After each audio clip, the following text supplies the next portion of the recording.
सो ये क्वेश्चन है एंकलेस सॉन्डर्स 8th एडिशन के chapter name haematology and oncology का question number 467. A client is diagnosed as having a intestinal tumour. The nurse should monitor the client for which complications of this type of tumour. Select all that apply. तो हमारे पास एक client आया है जिसको intestinal tumour है.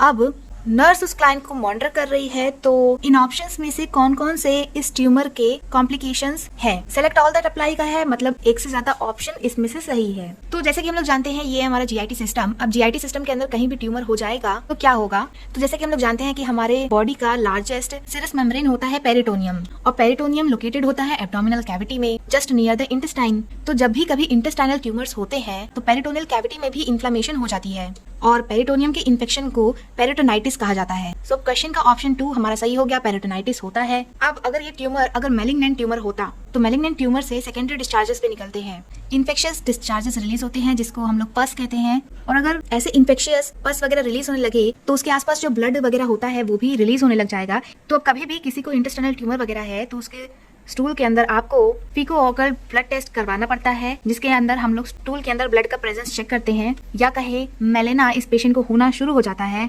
तो Melina का होना हमारे ऑप्शन 3 हेमरेज को शो करता है. अब कभी भी अगर इंटेस्टाइनल ट्यूमर है तो ट्यूमर के कारण वो कंप्रेस करते हैं आसपास के एरिया को. तो कंप्रेशन के कारण जो मेम्ब्रेन्स वगैरह होती हैं वो थिन हो जाती हैं, पतली हो जाती हैं. और अगर ऐसी थिन मेम्ब्रेन हो जाती है तो फिर ब्लड वेसल्स के अंदर आसपास में कनेक्टिविटी बन जाती है जिसको हम लोग कहते हैं फिस्टुला. सो ऑप्शन 4 जो है हमारा फिस्टुला फॉर्मेशन ये भी होता है. और ऑप्शन 5 भी बॉवल परफोरेशन भी इंटेस्टाइनल ट्यूमर में होने लगता है. तो कुल मिलाकर अगर हम पूछें कि पेरिटोनाइटिस के अंदर क्या क्या कॉम्प्लिकेशंस हो सकते हैं, तो ये बात याद रखिएगा, पेरिटोनाइटिस पेरिटोनियम कैविटी का, फिस्टुला फॉर्मेशन, हैमरेज, परफोरेशन, ये सब कॉम्प्लिकेशन होते हैं पेरिटोनाइटिस के, इंटेस्टाइनल ट्यूमर के.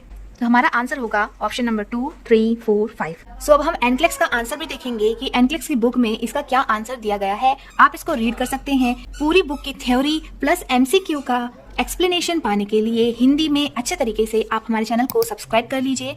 इस वीडियो को जितना हो सके उतना अपने ग्रुप वगैरह में शेयर करिए, क्योंकि जितना ये वीडियोस शेयर होंगी उतनी ही वीडियोस हम और ऐसे ही कंटिन्यू बना पाएंगे. So thank you so much for watching.